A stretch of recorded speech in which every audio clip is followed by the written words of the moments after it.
Assalamualaikum warahmatullahi wabarakatuh. Saya Farizian Lesmana dengan NIM 2424 1010 239 dari kelompok 14 Administrasi Sistem kelas A.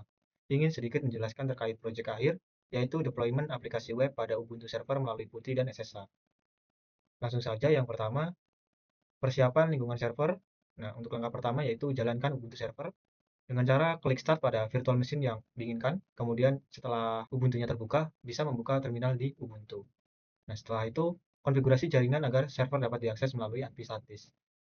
Nah, langkah pertama yaitu cek dulu IP-nya menggunakan perintah IP addr. Nah, setelah itu konfigurasi IP statisnya. Bisa menggunakan perintah sudo nano /etc/netplan, kemudian ini file YAML.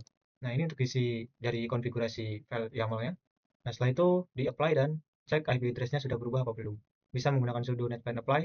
Nah, kemudian dicek menggunakan IP addr apakah IP-nya sudah berubah. Jika sudah, kemudian mengakses server menggunakan PuTTY dari Windows.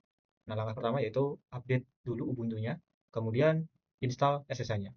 Di-update menggunakan perintah sudo apt update, kemudian untuk instalasi SSH-nya menggunakan perintah ini. Nah, min-y di sini artinya ya dia otomatis setuju pada semua pertanyaan instalasi. Nah, kemudian setelah diinstal, bisa dicek status SSH-nya menggunakan sudo systemctl status SSH. Jika sudah enable, kemudian buka PuTTY di Windows. Untuk hostname, ini masukkan IP statis tadi yang sudah dikonfigurasi. Portnya ini port 22. Kemudian klik open. Nah, setelah itu login menggunakan user yang ada di Ubuntu. Setelah berhasil masuk, kita buat user baru yang non-root. Misal di sini kami membuat user bernama admin. Nah, perintahnya sudo add user admin. Nah, kemudian setelah buat user baru, user yang baru tadi diberi hak akses sudo dengan cara menggunakan perintah sudo usermod -ag sudo admin. Nah, setelah itu logout dari PuTTY kemudian login lagi menggunakan user baru tadi, yaitu user admin. Nah, setelah itu konfigurasi web server. Nah, langkah pertama yaitu instalasi dulu web servernya. Di sini kami menggunakan Nginx, jadi perintahnya itu sudo apt install nginx -y. Setelah diinstal, kita menyiapkan folder projectnya, yaitu ini foldernya var bbb deploy strip app. Nah, kita buat menggunakan perintah sudo mkdir. Nah, kemudian setelah itu kepemilikannya itu diubah menjadi user admin tadi yang baru dibuat tadi dengan perintah sudo chown -r ini ya. Nah, kemudian permissionnya juga harus diubah menggunakan perintah sudo chmod -r. Nah, ini dia nilai dari permissionnya. Penjelasannya dari sini. Nah, setelah kita menyiapkan folder projectnya, kemudian kita membuat konfigurasi virtual host. Nah, langkah pertama yaitu buat dulu file konfigurasi baru di Nginx dengan perintah sudo nano/etc. Nah, ini untuk folder barunya, lokasi file virtualnya. Kemudian setelah kita membuat konfigurasi baru ini, kita konfigurasi app deployment. Ini isi dari app deployment yang kita buat sebelumnya tadi. Nah, kemudian setelah itu kita aktifkan virtual host-nya. Jadi ya buat symbolic link dari sites available ke sites enable menggunakan perintah ini sudo ln -s. Nah, kemudian setelah kita membuat virtual host ini, kita membuat symlink, kemudian kita cek dulu kesalahan konfigurasinya. Apakah ada yang salah, misal tipe, kesalah ketik, kita menggunakan sudo nginx -t. Bisa lanjut dengan restart, nginx-nya di restart menggunakan sudo systemctl restart nginx, kemudian kita cek dulu statusnya, apakah nginx-nya udah enable atau belum. Jika sudah enable, nah ini kita konfigurasi domain lokal di Windows. Kita menambahkan IP server, kemudian domainnya ke dalam ini, ke folder ini di Windows. Oke, setelah itu untuk nomor 3 akan dijelaskan oleh teman saya.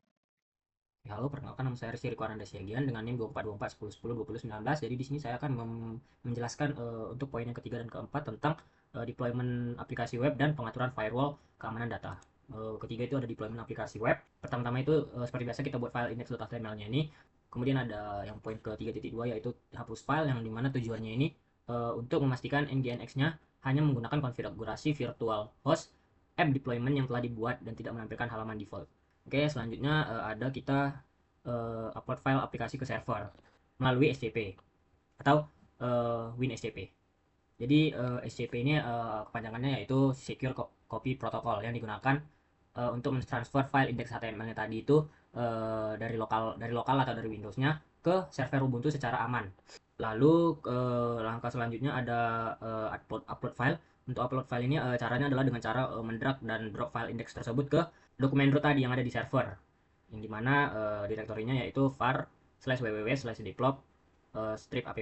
Selanjutnya ada akses web. Setelah filenya diunggah tadi, websitenya diakses melalui browser menggunakan nama domain lokal yang telah dikonfigurasi di file host Windows, http://app.deployment.local. Itu untuk domain dari webnya.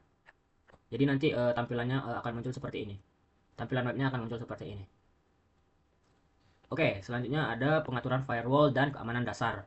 Kita cari baris yang bertuliskan hashtag port22 atau port22, lalu menghapus tanda pagar untuk mengaktifkan baris tersebut, lalu mengubah angkanya menjadi 2222.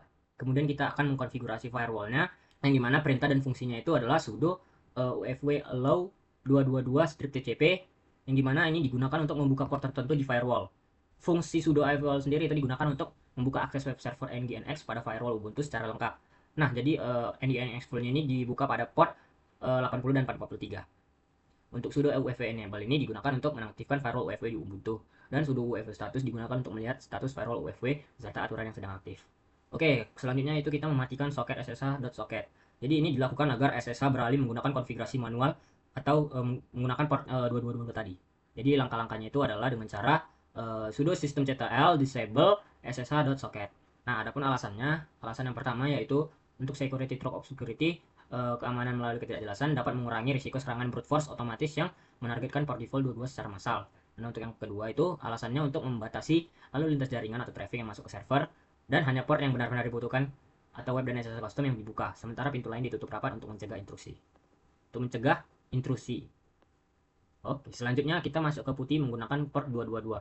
Jadi setelah semua konfigurasi keamanan firewall diterapkan, jadi koneksi selanjutnya itu kita masuk ke putih dengan cara login ke server seperti biasa dengan memasukkan hostname-nya dan portnya.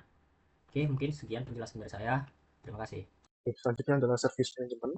Pertama, mengecek status service yaitu menggunakan perintah sistem CTL status NGX. Lalu untuk merasa service menggunakan sistem CTL restart NGX. Nah, untuk stop menggunakan sistem CTL stop NGX. Di sini bisa dilihat setelah di stop websitenya tidak bisa diakses. Nah, untuk dibuat kembali menggunakan sistem CTL start NGX. Setelah dihidupkan, website bisa kembali digunakan. Nah, untuk mengaktifkan service agar otomatis jalan setiap kali OS booting itu menggunakan enable. Selanjutnya adalah logging dan troubleshooting. Melihat log akses, di sini menggunakan perintah tail min-n 5 pada var log nginx access.log. Lalu melihat error log, ini keterangannya adalah log ini menunjukkan bahwa nginx tidak dapat menampilkan halaman utama karena tidak ada file index atau izin aksesnya salah. Nah, jika error maka akan seperti ini. Jika dicek di log, akan muncul dengan keterangan status code-nya. Jadi 404. Pada halaman sesami tidak ditentukan folder root /var www.deploy-app. Dan responses-nya 196. Server mengirimkan 196 byte yang berisi halaman 404 phone ini. Lalu untuk penjelasan, itu ada IP request adalah alamat identitas komputer atau perangkat yang mencoba mengakses web server. Di dalam log terletak pada bagian paling awal baris log. Fungsinya adalah agar mengetahui dari mana akses berasal. Jika ada serangan seperti brute force, admin bisa memblokir IP melalui firewall atau UFV. Selanjutnya adalah tipe request, menunjukkan apa yang dilakukan oleh klien terhadap server. Ini juga repeat method, terletak setelah tanggal atau jam. Biasanya diapit dengan tanda kutip. Jenis umum adalah get untuk meminta data dari server, lalu ada post untuk mengirimkan data ke server. Nah, ada head, ini mirip seperti get, hanya saja meminta header atau informasi file tanpa isinya. Lalu ada listnya adalah pada contoh log get index.htm http://1.1 artinya klien mengirim permintaan begitu get untuk mengambil file bernama index.htm. Lalu pada pesan error, status code dan pesan spesifik di akses log kode status http, kode angka 3 digit yang memberitahu hasil dari permintaan. Di dalam akses lognya, angka setelah bagian request get. Nah, ini adalah kode-kodenya. Contohnya adalah ada 200, artinya sukses. Lalu ada 404 atau tidak ditemukan. Lalu ada 403 forbidden. Ini karena klien tidak memiliki izin untuk mengakses data tersebut. Lalu ada 500, ini ada error pada server side. Lalu di error.log, pesan data teknis, IP request 192.168.1 dengan tipe request, get HTTP 1.1. Pesan error, directory of var www apps is forbidden. Baik, cukup sekian dari penjelasan kami. Mohon maaf bila ada kekurangan. Assalamualaikum warahmatullahi wabarakatuh.